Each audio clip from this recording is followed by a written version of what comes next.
Найдена проблема. Отгорели вот эти два контакта.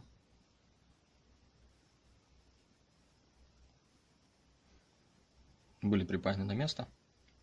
Так как обратно все это дело уже становиться не хотело, нарастили, восстановили. Но проблема заключалась в следующем. После того, как она была разобрана, она, естественно, разлетелась. Вот на такие маленькие части. Окей, Google не дал результатов. Методом тыка было найдено решение сборки. Если вам необходимо, смотрите.